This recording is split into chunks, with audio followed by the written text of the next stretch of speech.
LiberalViewer presents. So, welcome to the February 12th edition of LiberalViewer Monday Mixup. Thanks for joining me. I've picked out the 13 best, most newsworthy clips from the Sunday morning news analysis shows from the big five corporate outlets of ABC, NBC, CBS, CNN, and Fox News, the so-called corporate media here in the United States, for which it'd be really informative, educational, fair use, media criticism, and political commentary show for you all today. As you can see from the video title, my topic is the breaking news at the end of last week that was covered extensively on the Sunday shows. Should special counsel call Biden an elderly man with a poor memory?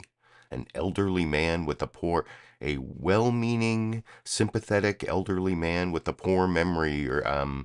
And if you want to see the whole thing, down in the video description under sources, I put a link to the whole, 388 page report. I read most of it in preparation for this live stream.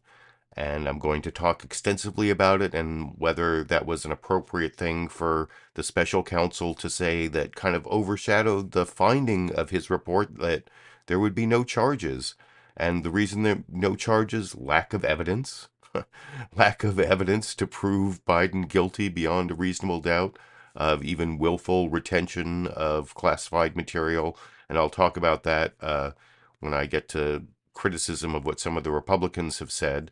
But before I get to the news summaries and the newsmaker clips, where I'll have multiple Republicans trying to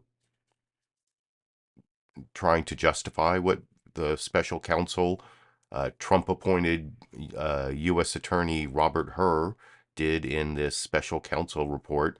And why is it that Republicans are always the ones who are appointed to investigate both Democrats and Republicans? That's actually my third political comedy clip. I'll raise that question, and it's sort of like an amusing quirk of our political system that's not really comedic. But first, I'm going to show you two more on-topic political comedy clips, both where Joe Biden makes a joke. The first is very recent. The other is a throwback to 17 years ago. But for the recent one, this is Joe Biden reacting angrily to the special counsel report from Robert Hur, saying that he's an elderly man with a poor memory. And after he talks about it extensively, he takes some questions. The first one is from Fox News' Steve Doocy, and I thought he had a pretty witty retort to Steve Doocy over in this clip. President Biden, something the special counsel said in his report is that one of the reasons you were not charged is because, in his description, you are a well-meaning elderly man with a poor memory. I'm well-meaning, and I'm an elderly man, and I know what the hell I'm doing. I've been president. I put this country back on its feet.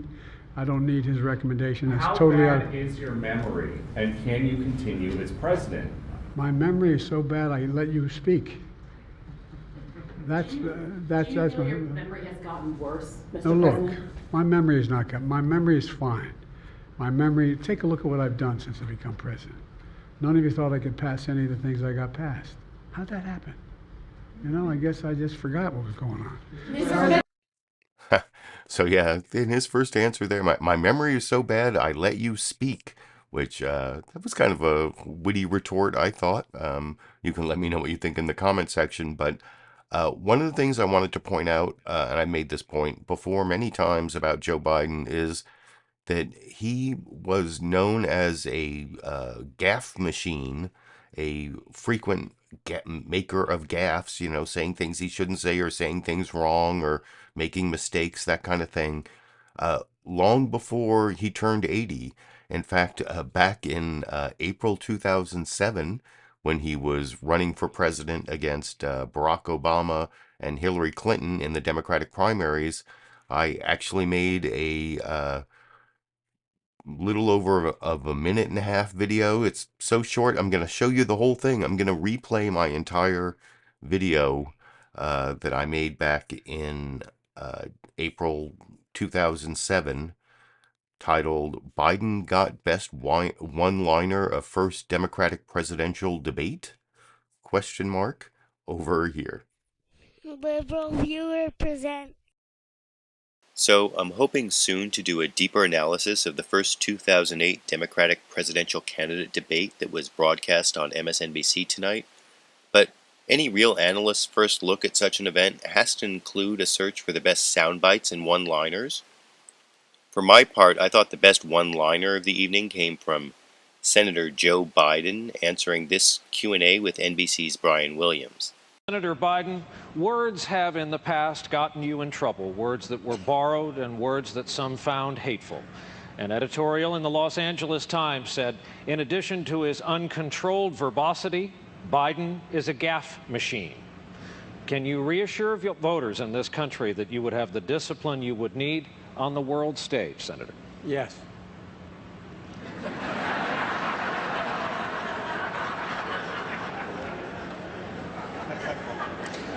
Thank you, Senator Biden.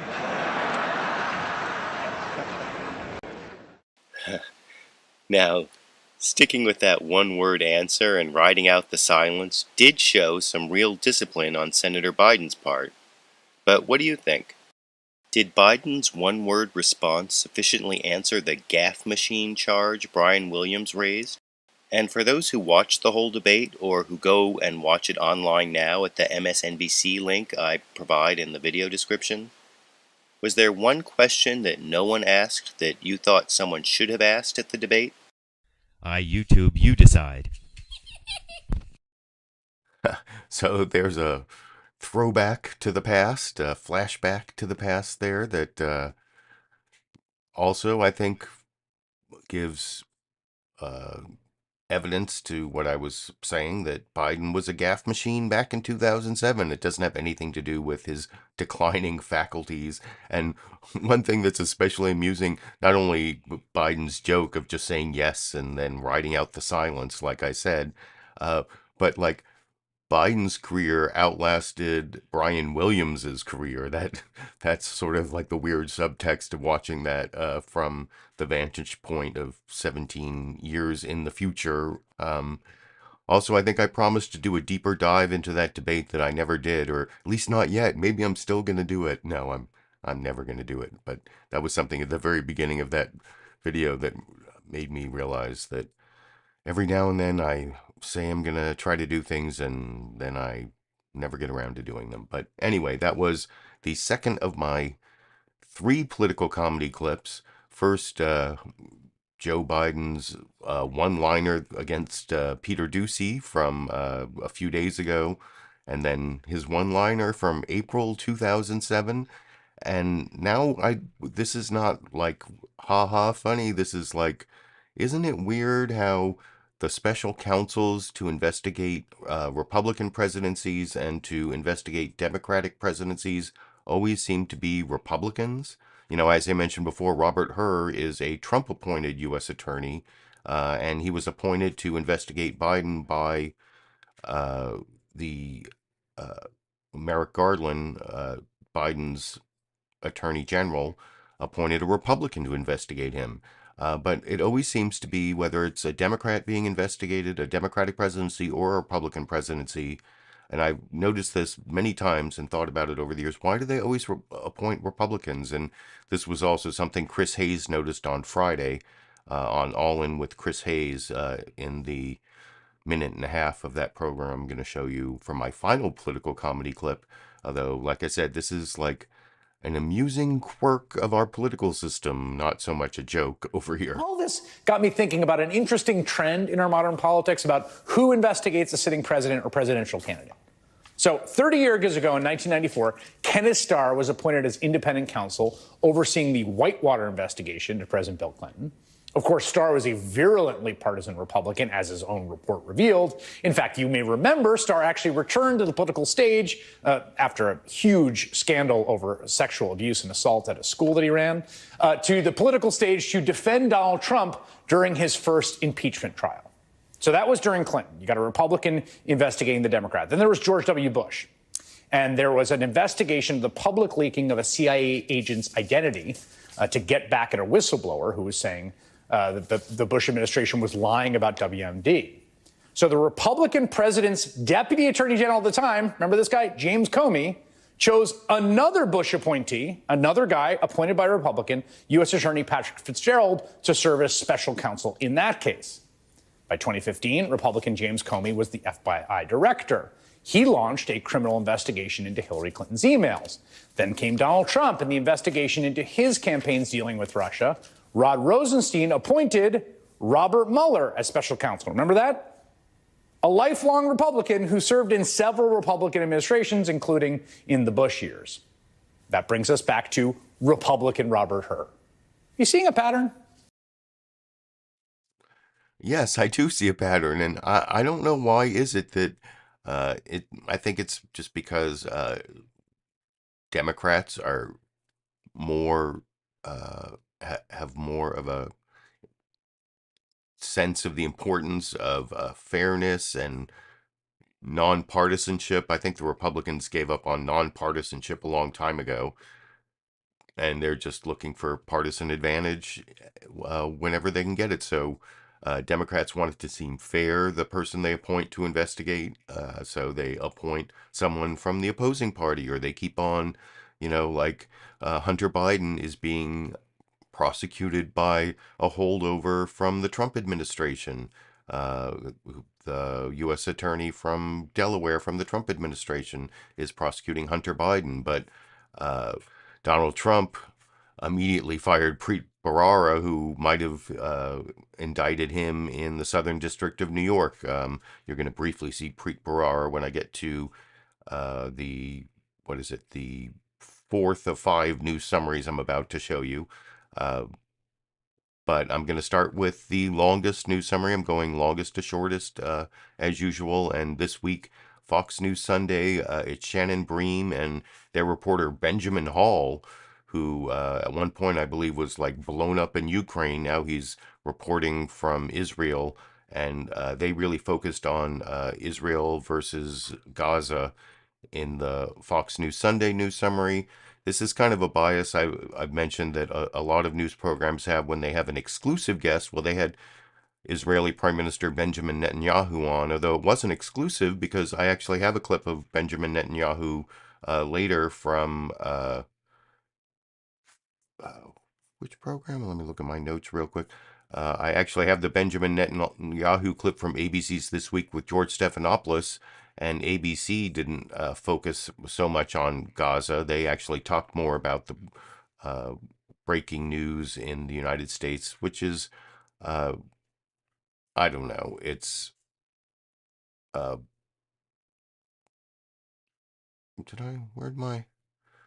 do I not have the Fox News one in my list? That's weird. Clip, oh, there it is, on Israel versus, Shannon Bream, Benjamin Hall, on Israel versus Gaza conflict, which is still a big story.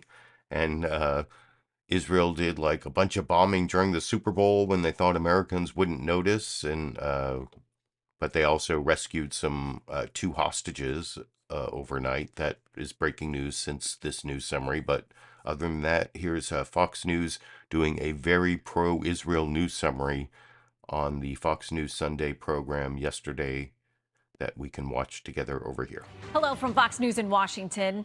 It has been 127 days since the horrific terror attacks against Israel on October 7th. Now Israel is focusing its attention on what it calls the last major Hamas military stronghold in the southern Gaza city of Rafah. More than 1 million Palestinians are reportedly sheltering there after fleeing from other areas targeted by the IDF. World leaders are warning of a humanitarian catastrophe if a major offensive is launched without significant evacuations first. In a moment, we'll ask Israeli Prime Minister Benjamin Netanyahu about that and much more. But first, we want to take you back to where all of this began. Our own Benjamin Hall this week toured the neighborhoods where so many Israelis lost their lives that autumn Saturday. And he's talking with families still waiting for their loved ones held hostage in Gaza. Benjamin Hall joins us now from southern Israel. Hello, Benjamin. Yeah, hi, Shannon. And all these kibbutzes that were attacked 4 months ago, they lie empty, they lie broken, they lie burned. A quarter of all the people who lived in this community were killed or captured. It is tragic hearing the stories. But just a few miles away inside Gaza, and we can hear the shelling, we can hear the artillery. The battle there is escalating, and there's no sign of it stopping. The war in Gaza is braced for an escalation after Israel announced it's preparing a ground invasion into the southern city of Rafah. 1.5 million Palestinians currently live there, many having fled from elsewhere in the Gaza Strip. And the fear is the death toll, already at 27,000, could rise dramatically. We think a military operation at this time would be a disaster for those people. Israel says Rafah is the last remaining stronghold for Hamas and are arranging an evacuation of civilians, though it's unclear where they will go.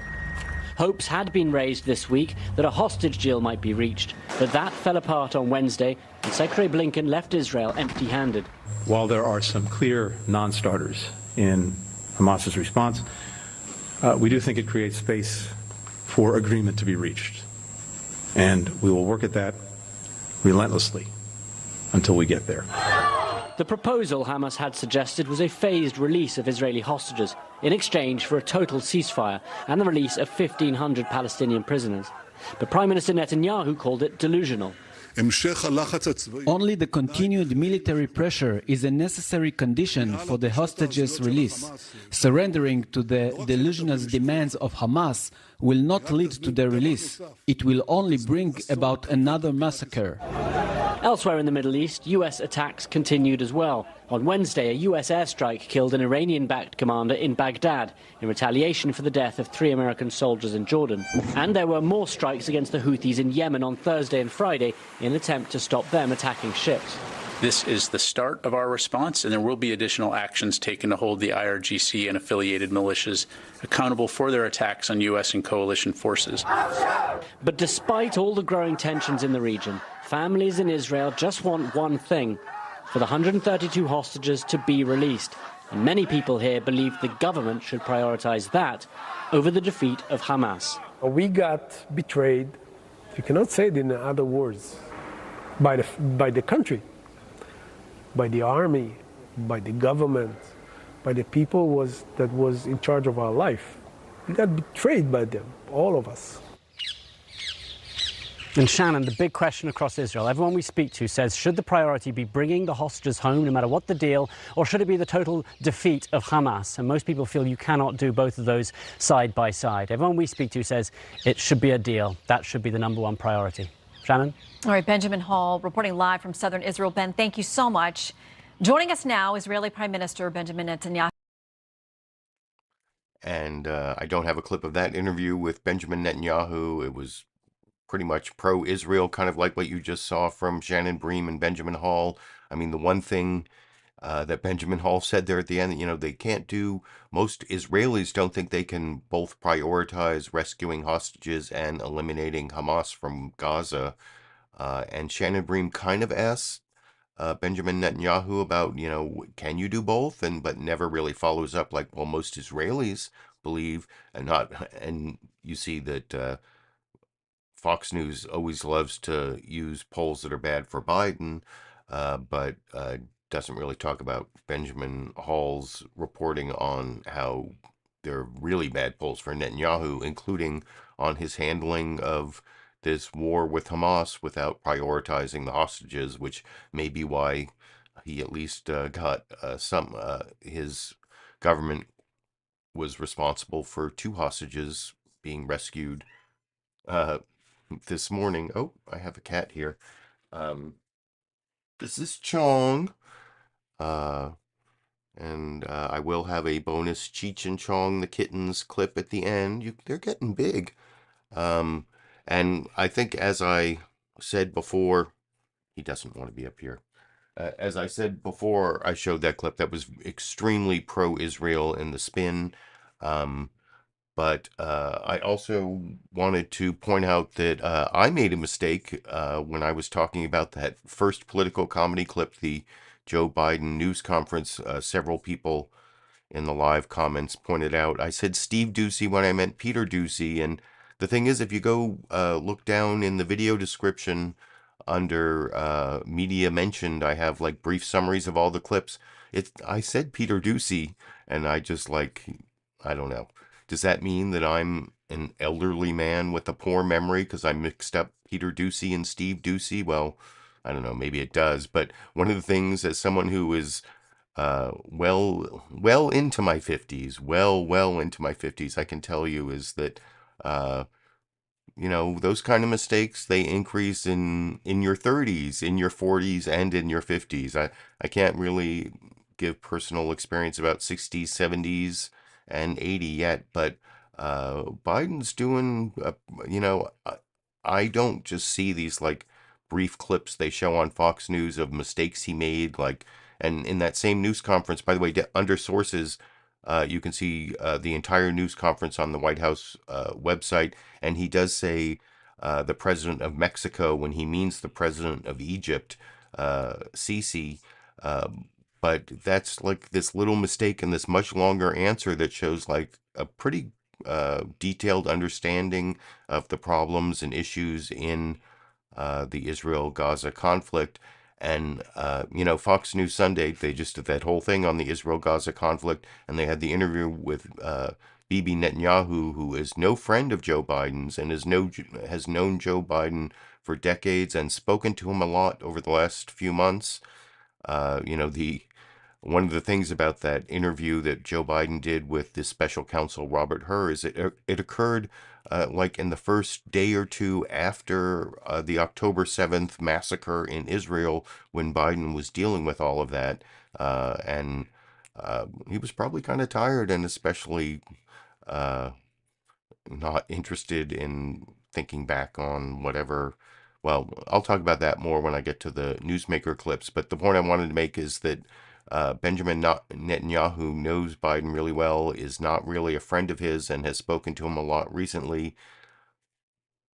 Shannon Bream on Fox News Sunday never asked what Bibi Netanyahu thought of Joe Biden's mental fitness, but that is something that Jon Karl asked, and that's the final newsmaker clip. I'm going to show you clip number 13, and like I said, there are brief descriptions or brief summaries of all the clips down in the video description right under media mentioned. But the next news summary I'm going to show you is NBC News Meet the Press, and one of the things I wanted to point out is in the like preamble to the show, before the part I'm gonna before the news summary I'm going to show you, where they like do like a teaser of all the topics they're going to cover.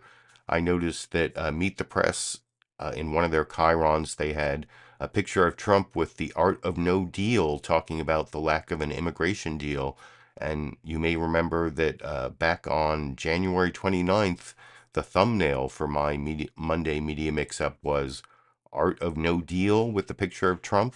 And actually coming up with the idea Art of No Deal for Trump saying no to a deal is actually, it's not like some act of genius. So, but I did it like 2 weeks before NBC showed it. So that's all I wanted to point out before I show this week's NBC News Meet the Press news summary, where Kristen Welker basically talks about the Special Counsel Robert Hur's report on Biden's handling of classified documents. And you're going to get all the details here from NBC that I will talk about with you a little more after we watch it together over here. Good Sunday morning. On a week in which Republicans suffered embarrassing defeats on Capitol Hill, it was President Biden who wound up dealing with perhaps the biggest crisis.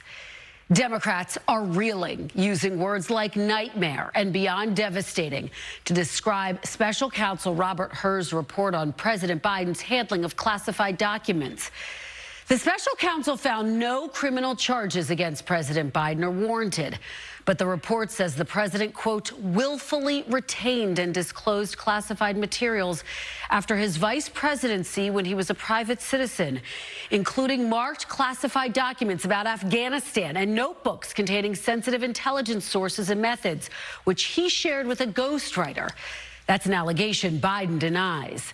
The documents found in a badly damaged box near a collapsed dog crate in Mr. Biden's Delaware garage.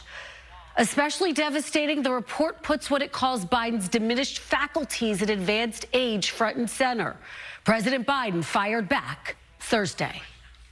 Something the special counsel said in his report is that one of the reasons you were not charged is because, in his description, you are a well-meaning elderly man with a poor memory. I'm well-meaning, and I'm an elderly man, and I know what the hell I'm doing. Do you take responsibility for at least being careless with classified material? I take responsibility for not having seen exactly what my staff was doing. Now, according to the report, the president did not remember key dates about his term as vice president, and the report claims he did not remember even within several years when his son Beau died. How in the hell dare he raise that?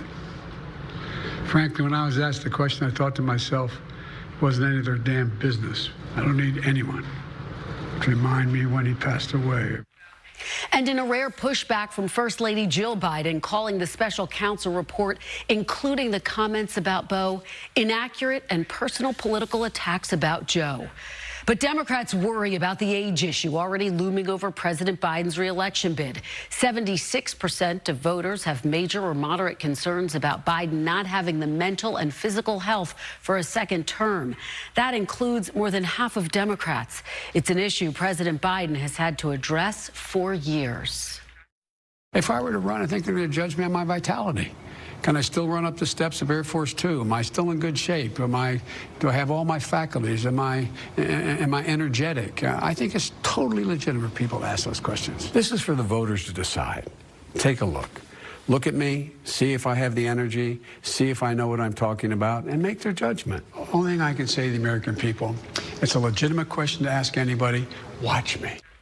This past week, President Biden confused the names or countries of 3 world leaders in separate events. Former President Donald Trump, who is 77, has had his own flub, saying Nikki Haley was in charge of the Capitol on January 6th instead of Nancy Pelosi.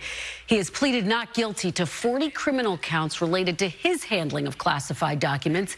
And this report argues the 2 cases are different. While President Biden alerted authorities and cooperated with the investigation, former President Trump, quote, allegedly did the opposite, enlisting others to destroy evidence and then to lie about it. Trump fired back at that on Friday. They ended up with the now famous raid on Mar-a-Lago. We're having a talk, and they raided my house. If he's not going to be charged, that's up to them. But then I should not be charged. And joining me now is Homeland Security Secretary Alejandro Mayorkas.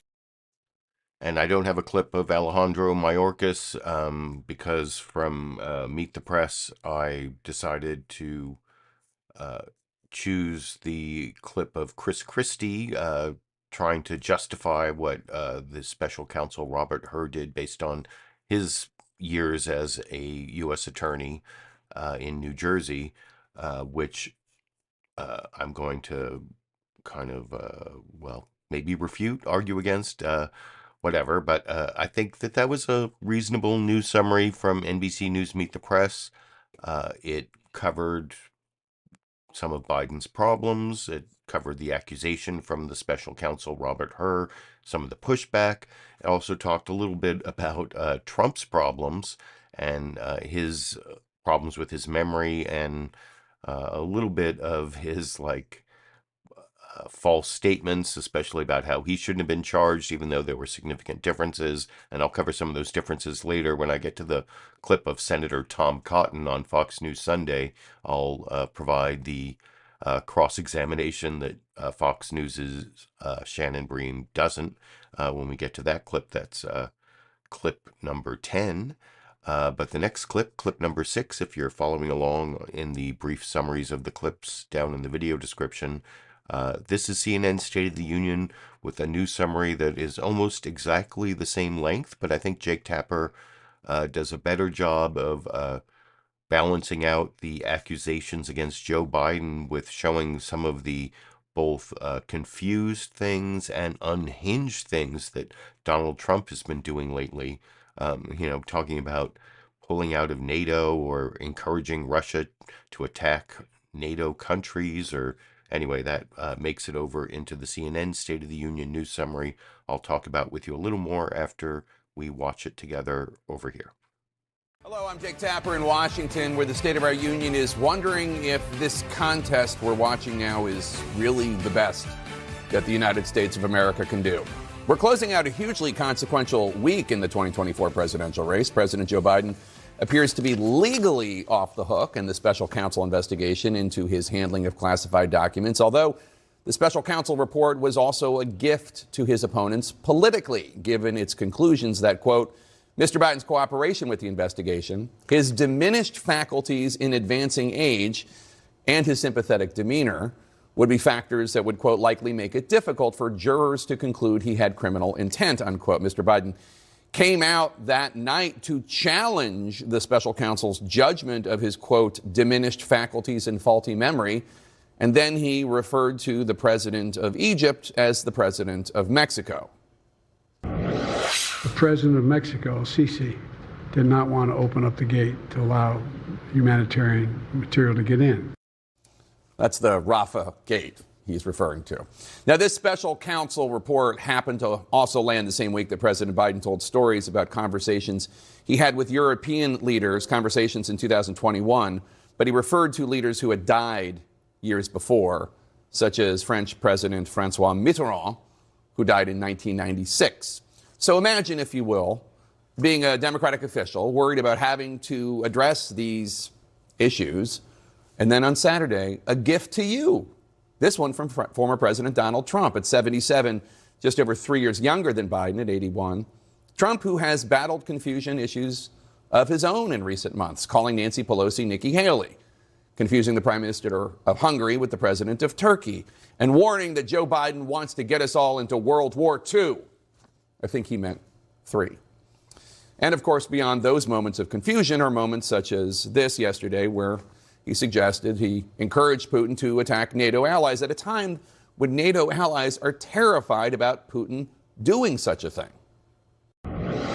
The presidents of a big country stood up and said, well, sir, if we don't pay and we're attacked by Russia, will you protect us? I said, you didn't pay? You're delinquent? He said, yes, let's say that happened. No, I would not protect you. In fact, I would encourage them to do whatever the hell they want. You got to pay. Encourage Russia to do whatever the hell they want. And of course, also moments such as when he smears service members. Not the first time Mr. Trump has done such a thing. Here he is making insinuations about former Governor Haley and her husband, Major Michael Haley, who is a commissioned officer in the South Carolina Army National Guard, currently deployed to Africa. Where's her husband? Oh, he's away. He's away. What happened to her husband? What happened to her husband? Where is he? He's gone. He's serving his country, Mr. Trump. And then, of course, the lies. The lies and the lies and the lies. Here he is talking about his classified documents case. They didn't see the ones we had. We had them locked up, and we had Secret Service all the time because I was president all the time. What? Here are the documents. Decidedly not locked up at Mar-a-Lago. Here they are in a ballroom. Here they are in a bathroom. And this was after his presidency, not during. Welcome to the next 9 months, if not longer. And we are only getting started.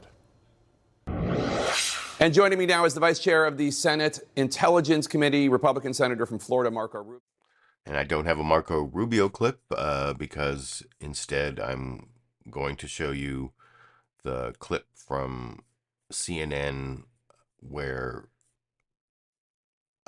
Jake Tapper is talking to Rod Rosenstein, who was a supervisor of Robert Hur and a Trump appointee and knows all about special counsels. And I'm going to show him, he's one of the Republicans who I'm going to show trying to justify what the special counsel Robert Hur did in prosecutors are just supposed to they're not supposed to attack people they decide not to prosecute. They're supposed to let their I'm a former criminal defense attorney. I'm not a big fan of any prosecutors, honestly. Even the people prosecuting Trump, I don't see prosecutors as the most honest people. They're always political. Especially all these Republican ones appointed to investigate both Democrats and Republicans, like I was talking about. That's why the partisanship matters so much, because, the people who prosecute crimes at your local level most of the time are actually elected officials, so they're automatically politicians, and then they're political appointees. The U.S. attorneys in all the states are political appointees of the president. And so, of course, they have a partisan political bias. And it's only these special counsels who apparently are all Republicans, whether they're investigating Democrats or Republicans, who get to have right-wing political bias. And that's one of the things I'll talk about when we get to the newsmaker clips. But like I said, I thought that was probably a better balanced news summary from CNN than from NBC. Basically on the same issues, just because it showed a lot more of the confusion and lies and unhinged behavior of Donald Trump, that you really have to look at those clips if you're going to really perseverate over these few mistakes that Biden makes, and more and more mistakes, as I was saying, just like I said Steve Doocy instead of Peter Doocy. If you go back through my live streams, there are probably multiple mistakes in every live stream, just because they're live. And if you record someone speaking live for hours and hours, like the president gets recorded, there are going to be a lot of mistakes. That's what's so much better about my edited produce videos, is they're scripted, and I spend a lot of time making sure that there are no mistakes in the script. And that's not something I can do on a live stream, because here I am streaming live. Who knows what might come out of my mouth, right? But the next news summary is the ABC This Week with George Stephanopoulos news summary, where Jon Karl briefly mentions the situation in Gaza, because they also have Benjamin Netanyahu on as a guest. But unlike Fox News Sunday, they actually spend a lot of the time talking about the political news of the week, both the Robert Hur Special Counsel report, but also they talk about the Trump ballot disqualification case that was argued before the Supreme Court this last week. And I'll talk about that news summary a little more after we watch it together over here. Good morning. Welcome to This Week. Today, we'll bring you my interview with Israeli Prime Minister Benjamin Netanyahu, his first on American television in months, coming on the heels of the strongest rebuke yet from President Biden of Israel's conduct in Gaza. But we begin with this week's extraordinary political developments. If you could distill the 2024 campaign to its essence, Thursday may have captured it in a matter of hours, with former President Trump's fate deliberated in a courtroom, and President Biden facing new questions about his age and whether he's up for another term. For Trump, it was a good day, as the Supreme Court, liberal and conservative justices expressed skepticism of Colorado's efforts to remove him from the ballot because of his actions on January 6th. For Biden, there was some positive news as well, as the special counsel investigating his handling of classified documents declined to prosecute him, saying there wasn't evidence sufficient for a conviction, and making it clear that Trump's transgressions, when it comes to classified documents, were significantly worse than Biden's. But the special counsel's report was quite critical of the president. It included photos of classified documents stored in cardboard boxes in Biden's Delaware garage, alongside a treadmill and a rocking chair. And some of the language in the report was devastating, painting a portrait of the president as, quote, a sympathetic, well-meaning elderly man with a poor memory. The most damaging details on page 208, saying, quote, he did not remember when he was vice president, forgetting on the first day of the interview when his term ended, and forgetting on the second day of the interview when his term began. He did not remember, even within several years, when his son Beau died. That drew this sharp rebuke from President Biden Thursday night. How in the hell dare he raise that? Frankly, when I was asked the question, I thought to myself, it wasn't any of their damn business. I don't need anyone to remind me when he passed away. The president also lashed out at the press for asking about the special counsel's assessment. How bad is your memory, and can you continue as president? My memory is so bad I let you speak. Many American people have been watching, and they have expressed concerns about your age. That is your judgment. That is your judgment. That is not the judgment of the press. But questions about Biden's age are a real concern, repeatedly expressed by voters. Our new ABC News Ipsos poll this morning shows that a total of 86% of Americans say that Joe Biden is too old for another term, compared to 62% who say the same about Donald Trump. We'll have much more on the politics of it all in a moment, but we begin with our expert legal panel. Sarah Isgur is the former spokesperson for the Justice Department during the Trump administration and is now a senior editor at the Dispatch. Preet Bharara is the former U.S. attorney for the Southern District of New York. So, Preet.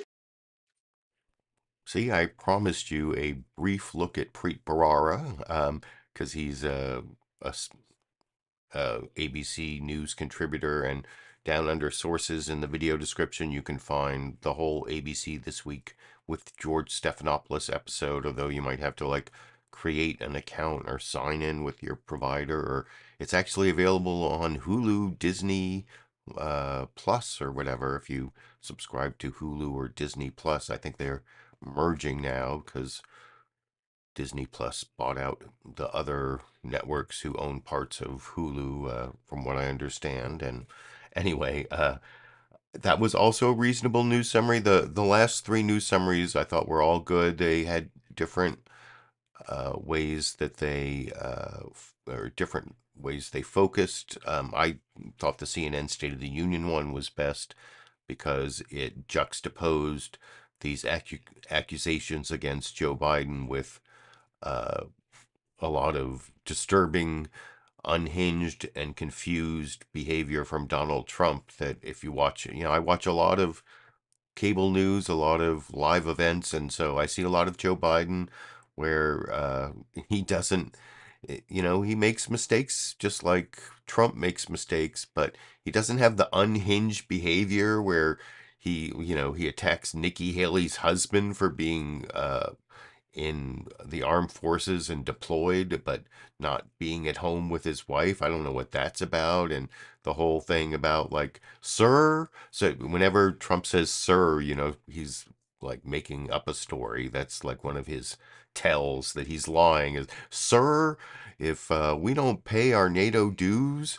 one leader of a NATO country is going to call another leader of a NATO country, especially the United States, sir. They're going to call Donald Trump sir. No, that doesn't even make sense either. But sir, if we don't pay our dues, are you still going to obey Article 5 of the NATO treaty, and attack on one is an attack on all? And Trump says, no, if you don't pay, then not only will I not defend you, I'll tell Putin he should just knock the hell out of you, or whatever it was Trump said. But you don't hear that from Biden. Nothing like that.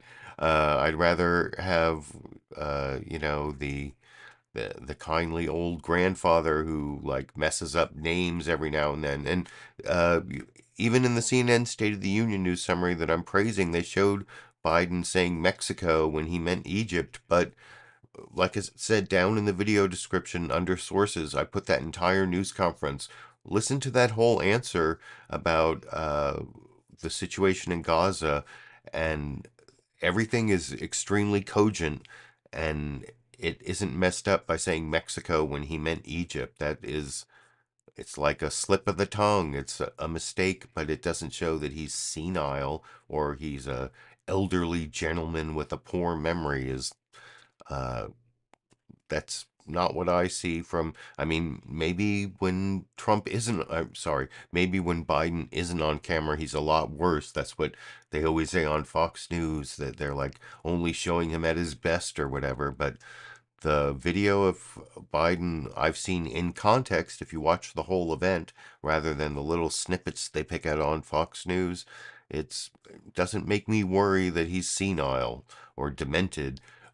Much more so Donald Trump, or he has all sorts of other problems. Not so much dementia, though he does say some weird.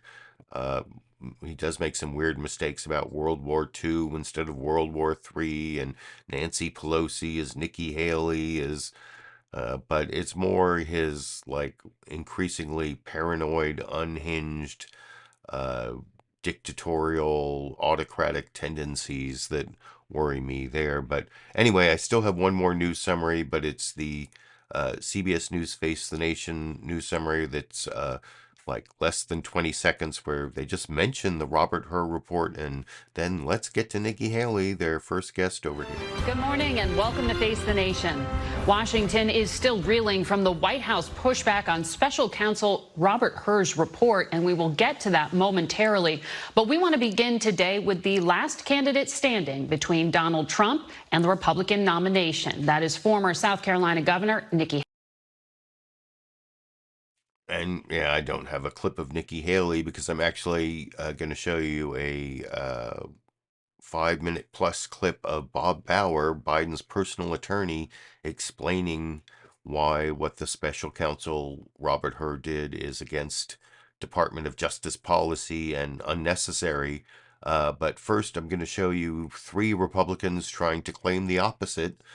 And the first one is former New Jersey Governor Chris Christie, who's also a former U.S. attorney, and he's trying to claim that Robert Hur had to call Biden an elderly man with a poor memory, or because it was the only reason, or because it was the reason he thought he couldn't win at a jury trial and prove him guilty beyond a reasonable doubt of willfully retaining the classified information. And that's kind of bogus, as I'll talk about a little more after we watch Chris Christie over on Meet the Press with Kristen Welker over here. I want to dive right into this special counsel report that we've been talking about throughout the morning.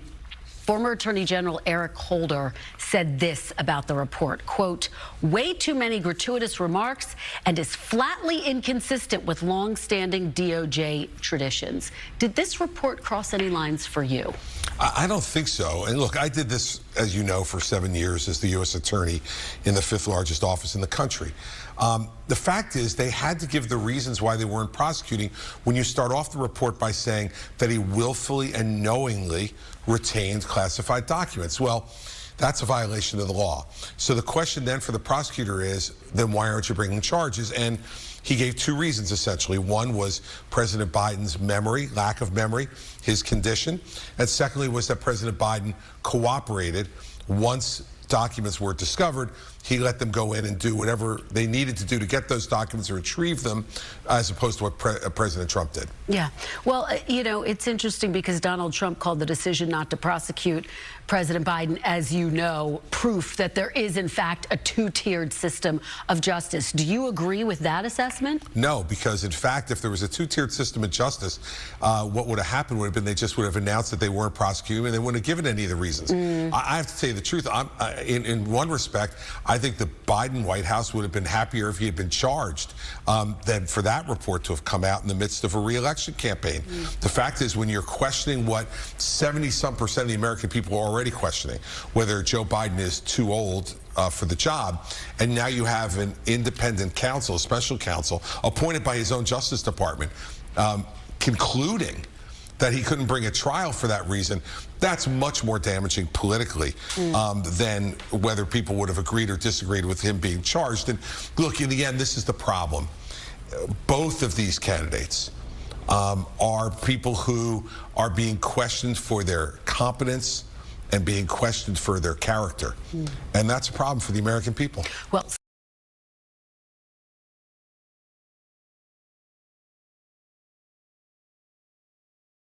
So that was kind of a bogus answer from Chris Christie, and Kristen Welker didn't really follow up on it very well. She just moved on to the next topic.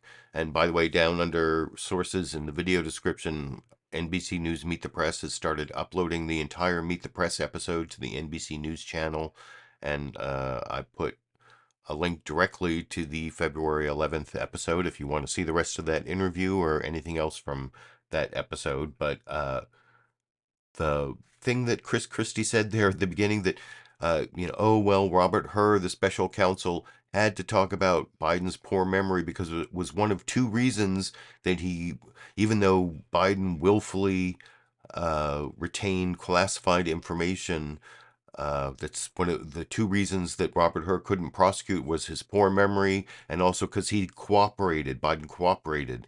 And it's true Biden cooperated, which is a big difference between what Biden did and what Trump did. But there's also another big reason that the special counsel, Robert Hur, did not prosecute Joe Biden for willful retention of classified documents. If you read, like I said, I read like a lot of those 388 pages, and and I put a link down under sources in the video description.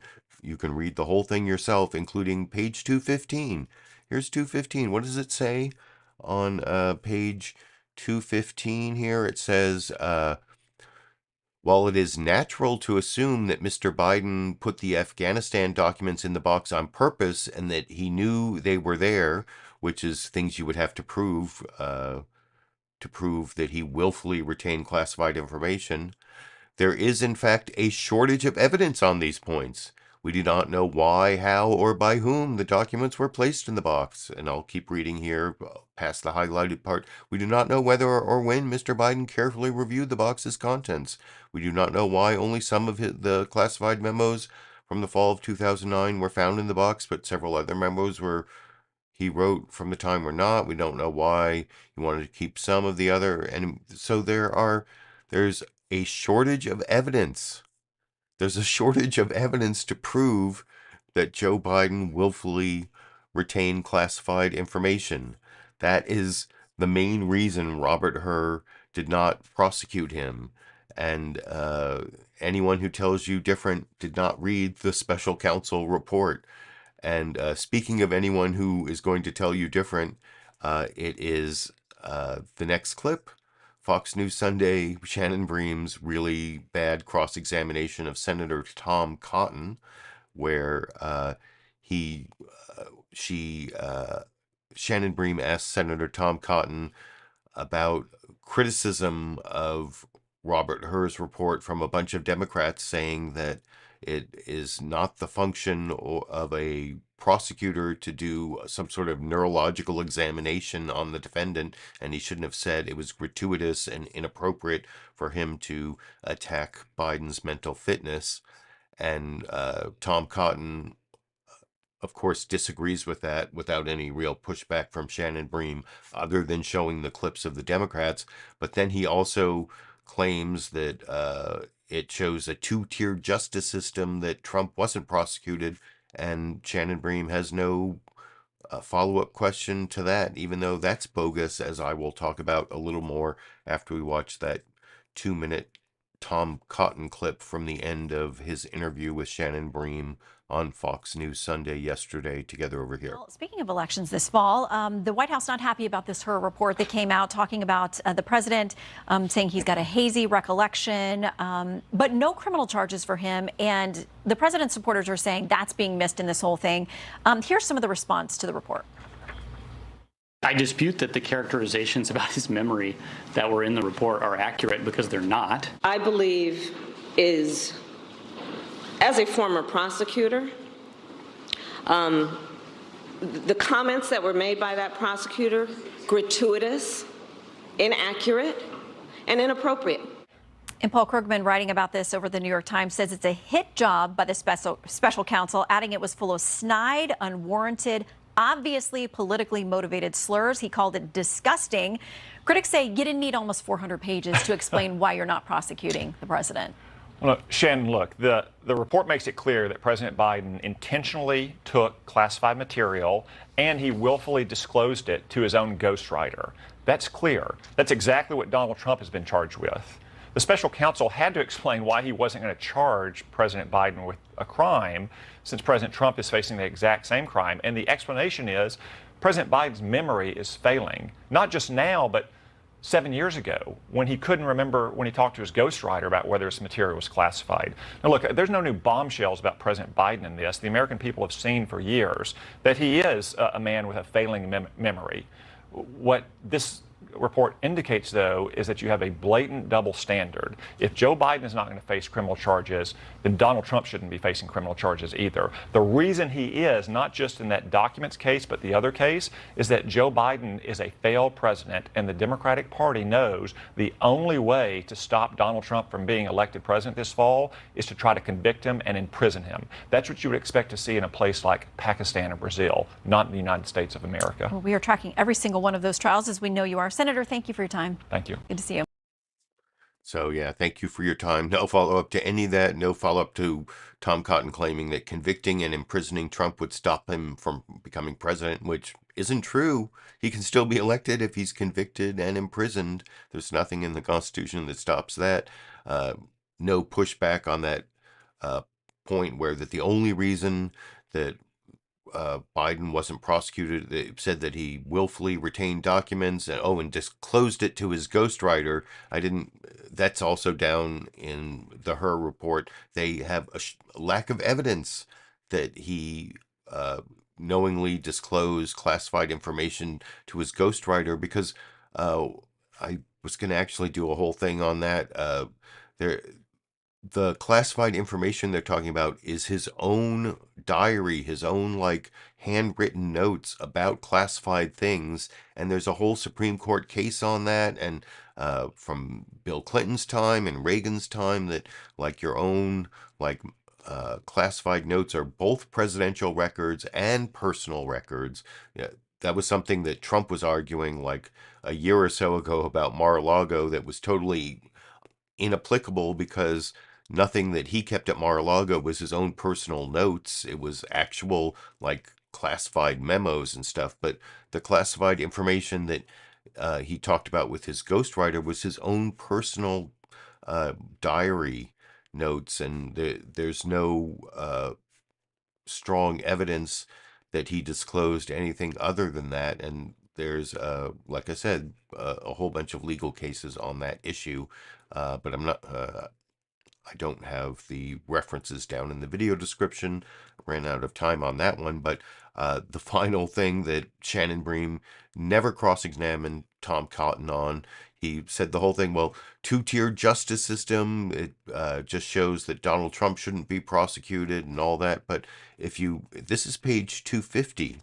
Page 250 of the report. And like I said, you can read the whole report at a link down in the video description under sources. Page 250, Robert Hur, the Republican appointed by Trump to the Justice Department, gives a whole bunch of reasons why Trump is being prosecuted, but Biden isn't.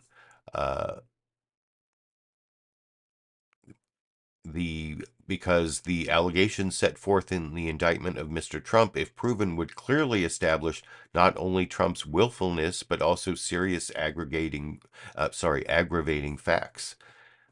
Most notably, after being given multiple chances to return classified documents and avoid prosecution, Mr. Trump allegedly did the opposite.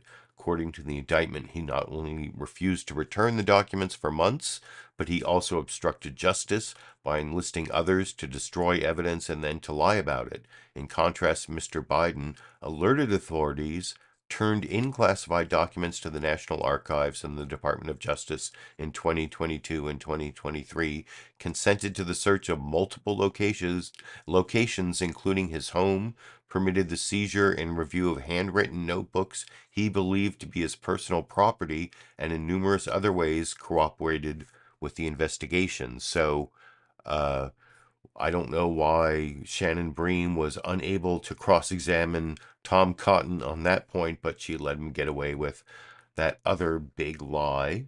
But I guess Fox News is all about the big lie, and why should Shannon Bream's interview of Tom Cotton be any exception? Now, the next Republican argument justifying what the special counsel Robert Hur did is from another Republican prosecutor who used to be Robert Hur's supervisor in the Trump Justice Department, Rod Rosenstein, and he actually ended up being like a foe of Trump and kept the the investigation of Trump going for a long time, and the Mueller investigation, and stopped Mueller. And remember, Robert Mueller, who wrote the Mueller report about Donald Trump, also a Republican. They're all Republicans.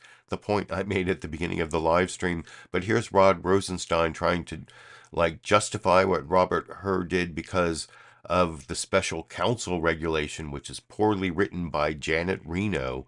So he's actually this is all Janet Reno's fault from the Clinton administration, because there used to be an independent counsel that was appointed in a different way, like Ken Starr was appointed, but that was struck down by the Supreme Court. So now the special counsel is appointed by the Attorney General of whoever is president, and Rod Rosenstein was the Deputy Attorney General in the Trump administration, and here's his explanation, which also has some flaws in it that I will talk about a little more after we watch that clip together over here. Here with me now is former Deputy Attorney General Rod Rosenstein, who worked closely with now Special Counsel Robert Hur during the Trump administration. Thanks for joining us. I appreciate it. Let's start on the decision to not charge President Biden over the classified documents found in his Delaware residence and garage and elsewhere. This comes after Donald Trump was charged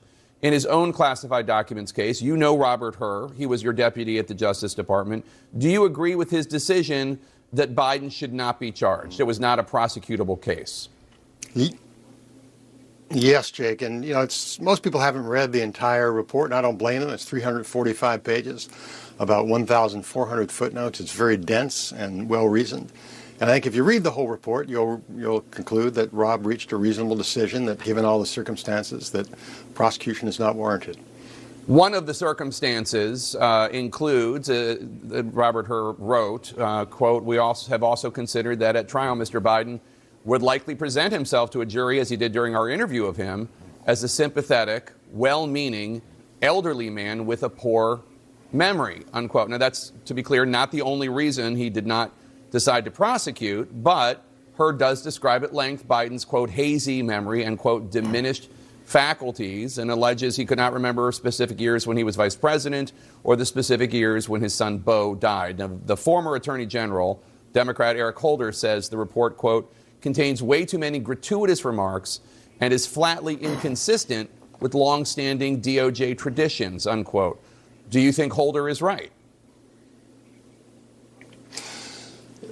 Jake, I think not. And the reason for that is that there are really two issues here. The first issue is, what are the factors you consider in making a decision whether or not to prosecute? And Rob is clearly within Department of Justice precedent and principles in the way he went about making that decision.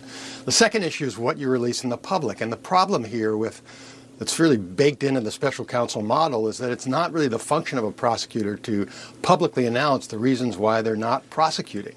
And so when you layer that into the process, it can result in unfortunate consequences. The Donald Trump report, I think, got people upset in the same way that this one did. Lawrence Walsh's report about Iran-Contra elicited some of the same responses. When you conduct a criminal investigation, some of the information that you uncover and some things that you evaluate don't necessarily put the subject in a favorable light. And ordinarily, that's not publicized. And I think that's a good thing. And it's unfortunate that the special counsel process results in public reports that expose things that otherwise would remain sealed in Department of Justice files. Right, but to be clear, the Attorney General had stated that whatever was found would be released publicly. And even if he hadn't, Congress would have used its Freedom of Information Act powers to get the special counsel report. It was going to be made public no matter what, and Robert Hur is a smart guy. He knew that. I want to read from a memo you wrote in 2017 in which you criticized James Comey's infamous press conference,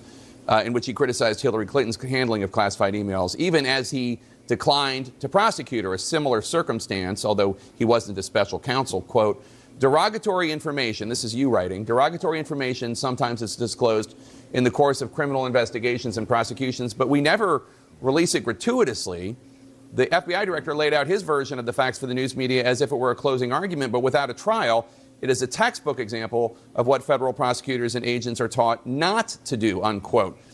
By going to the lengths he did to critique Biden's age and memory, even as he was clearing him of a crime, How do you differentiate between what Robert Hur did that you say is okay from what James Comey did that you say is not?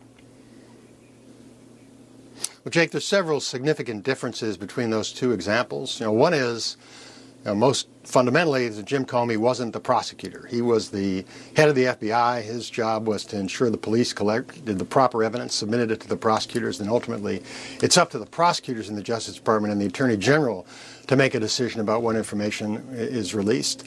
Rob Hur was the prosecutor. It was his job to make that decision and make that recommendation to the Attorney General, who, as you acknowledged, has previously committed to make this report public. That's one difference. The second difference is the special counsel regulation. In the ordinary case, Hillary Clinton was not investigated by a special counsel. There was no procedure to make those reasons public. Here, it's baked into this regulation. Now we sit, Jake, 25 years down the road. That regulation was passed by Attorney General Reno in 1999.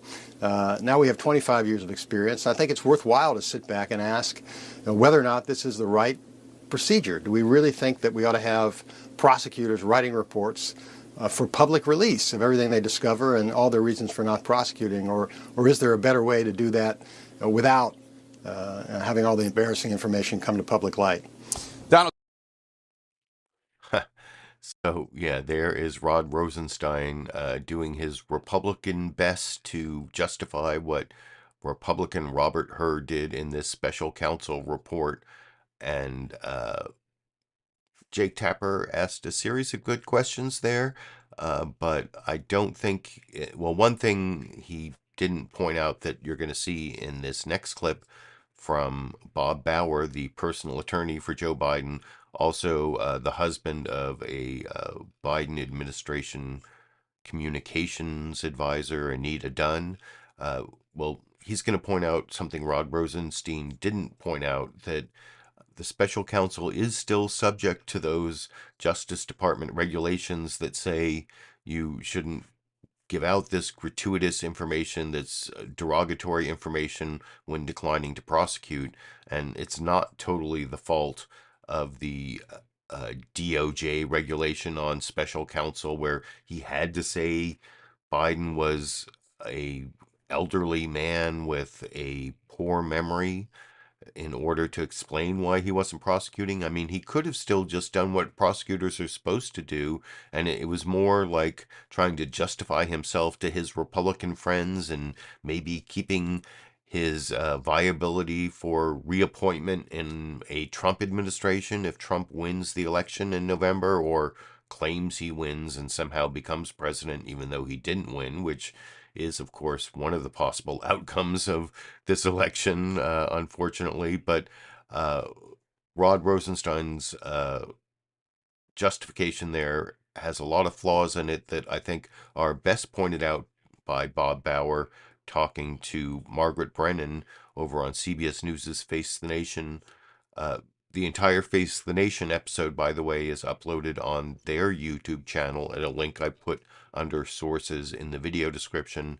But here's 5 minutes of that video where Bob Bauer, I think, destroys even, what Rod Rosenstein said is a better argument than what you heard from either Chris Christie or Tom Cotton, but it's still bogus, and Bob Bauer explains why over here. So in terms of Justice Department policy, things are different in terms of regulation for a special counsel. And I want to ask you specifically about what I think you're referring to as pejorative comments. You're specifically talking about what the language here from Hur, that the president didn't remember when he was vice president. He forgot the first day of the interview when his term ended. When did I stop being vice president? He forgot the second day of the interview when his term began, and within several years could not recall when his son Beau died. Is that specifically the part that you think is pejorative? That's among the problems with the work product. Again, I'm taking it outside the legal analysis, which was foregone and correct. I'm taking it to misstatements of fact and commentary that's totally inappropriate, including the comments that you're referring to. So when you say misstatements of fact, you were in the room. I was. For this deposition. Yes, I was. Over 2 days, 5 hours. Correct. Did the president have problems recalling details? I recall from that interview a president who engaged with the questions very directly and gave his best recollection, and in fact, I think was quite helpful to the special counsel, who elsewhere in the report actually cites as compelling and forceful one piece of that testimony. Let me tell you a striking sort of vignette, as I recall it, from the interview. The special counsel opens by thanking the president for making the scheduled appointment. It could have been rescheduled given international events, and he makes a point of saying, we're grateful that knowing what else is going on in the world, that you kept the appointment. Should it have been rescheduled? And then he proceeds, I'll address that question as well. Then he proceeds to say, I'm going to be taking you through events that are many years ago. He flags that. So all I can ask is your best recollection, and that is precisely what the president did. He engaged, he answered the questions, and the special counsel's decision to cherry pick in a very misleading way some of the references that you're discussing here is an example of what I call a really shabby work product and completely out of bounds for a prosecutor. I should mention also, Margaret, the special counsel rules do not exempt the special counsel from DOJ norms and policies. In fact, they specifically hold the special counsel to DOJ norms and policies. So what you're talking about and letters you've released make it sound like there are indeed transcripts that you have of these conversations over the 8th and the 9th. Yes, I'm drawing here on my recollections, but yes, there are transcripts. And as you heard Ian Sams in the press briefing room say, you know, there are discussions underway because it's a classified document about what could or whether will be or when released. I can't add anything to that today. Do you favor releasing them? Well, it's really a decision that has to take place within the government. It's a classified document. Counsel, I'm the president's personal counsel. Right. Would you recommend that these be made public if they indeed back up your personal record? Again, there's a process underway. I'm not a specialist in that process, and so I really have to defer to those who have to work through those issues. Okay, but because just this past week alone, the president, in public remarks, mixed up the leaders of France, Germany, and he referred to Egypt as Mexico. Does the president have any memory problems? He does not. I was in the interview room, and let me tell you one other vignette from the interview room. There were a couple of occasions when the special counsel, who had flagged at the beginning that sometimes he asks imprecise questions, asked questions that the president picked apart as a matter of logic. He showed that the questions didn't have a logical underpinning. Now, everybody in the room recognized that was the case. It showed the president was listening carefully and understood precisely what was wrong with those questions. I didn't come away from the special counsel's failure to ask precise questions and think to myself, he has mental acuity problems. I just thought he was asking bad questions. So the vice president accused the special counsel of being clearly politically motivated. What evidence do you have to back up that assertion? What I was concerned about in the course of this investigation is that we had a special counsel who had one eye on the foregone legal conclusions and one eye on the inevitable storm from members of his own party when he had to conclude that the president had not broken the law. So you have to wonder, with those pressures impinging on the investigation from the outside, knowing the attacks the Republicans had levied on the law enforcement process, did he decide, we would have to ask, that he would reach the only legal conclusion possible and then toss in the rest of it to placate a certain political constituency? The special counsel has been praised in the past by Democratic senators from his home state of Maryland. And I know when the president took office, he said he wants to restore the honor, integrity, and independence of the DOJ. Doesn't leveling these charges of being politically motivated do the same thing Donald Trump does when he says that the system's rigged? That's not what we're saying. Nobody's arguing on our side. I'm not arguing that the system is rigged. We're looking at this particular performance by this particular special counsel in this particular case. And as legal experts around the country are saying, it just goes off the rails. It's a shabby piece of work. He arrived at the right legal conclusion, and then 400 pages later, misstatements of facts and totally inappropriate and pejorative comments that are unfounded and not supported by the record. So there, I think you see the president's personal attorney, Bob Bauer, has refuted a lot of what you heard from Rod Rosenstein in the last clip, and explaining how Robert Hur is politically motivated, going back to my third political comedy clip from Chris Hayes, like wondering how come all the special counsels are always Republicans, whether they're investigating Democrats or Republicans. And then I add my own, oh, this, by the way, is Cheech. I showed you Chong in Chong came up here earlier. Here is his brother Cheech. They're both getting very big. Look how big. Look how big he is here, see? And I'm going to put him down, but he's the fluffier one.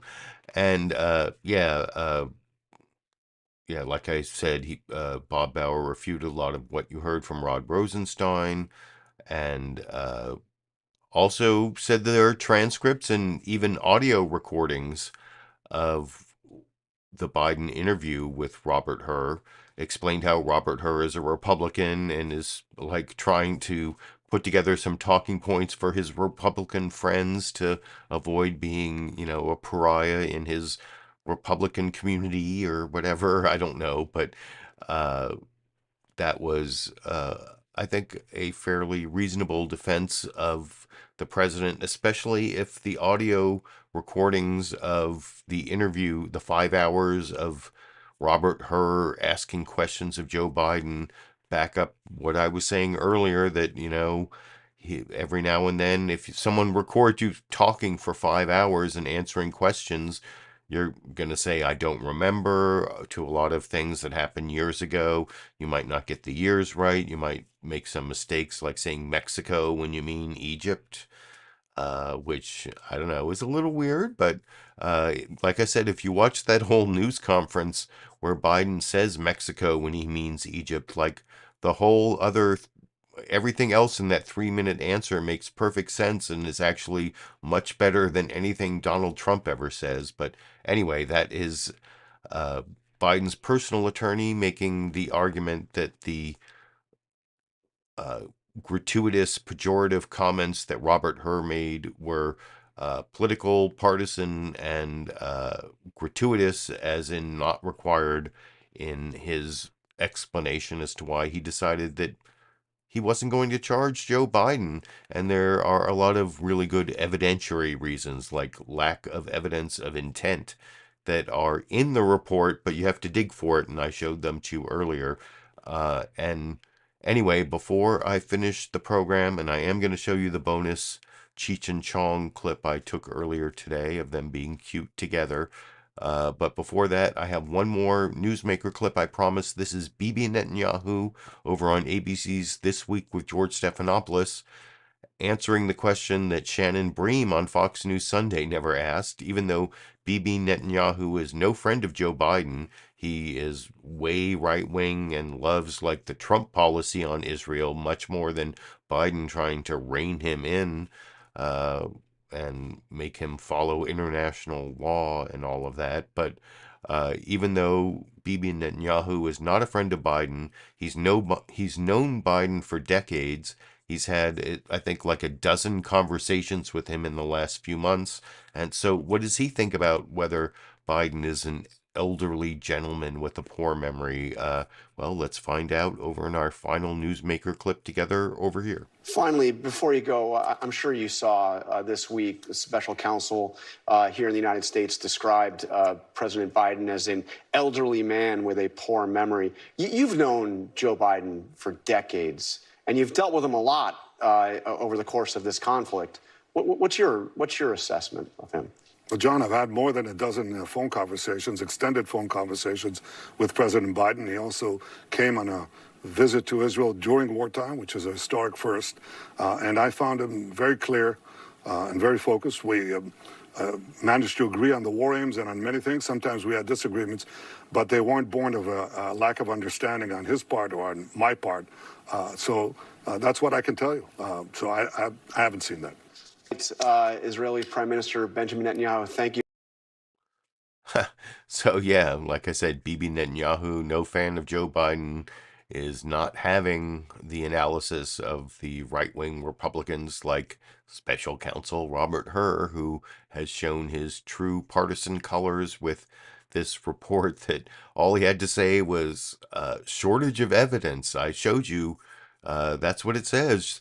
Shortage of evidence. There is a shortage of evidence that Biden committed the crimes, but he doesn't focus on the shortage of evidence. He has to make these gratuitous comments that, I don't know, let's see if they're backed up by the transcripts and the tapes of the actual interviews. But that is a subject for another day. I appreciate all of you who showed up for the live stream.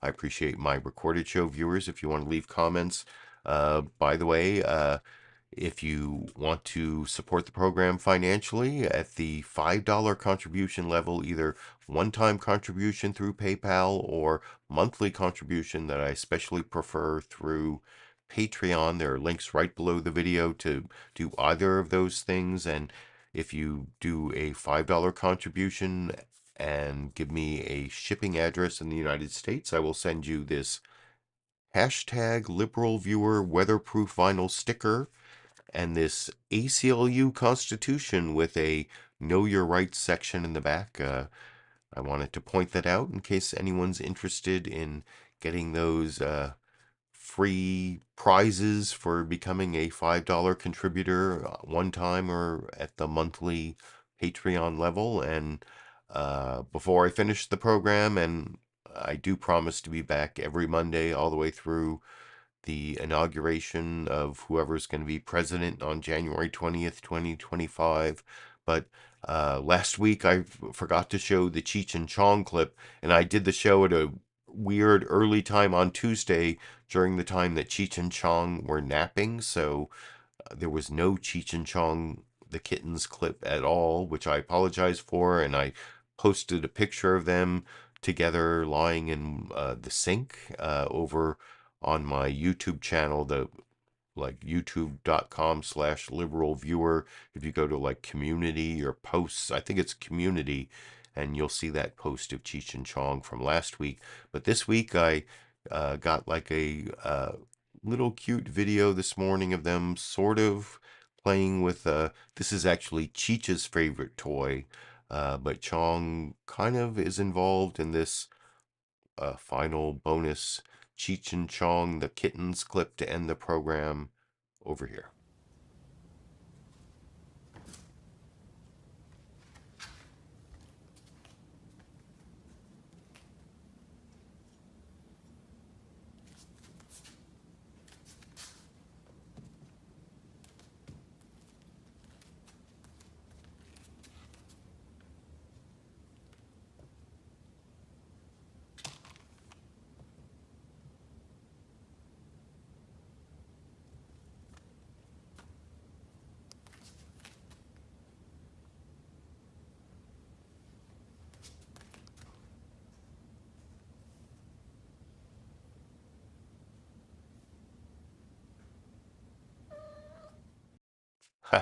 And a little mew at the end, and both of them looking up at the camera, so that's why I kind of like that clip. And like I said, I'll be back next Monday and every Monday all the way through January 2025, which is less than a year away now.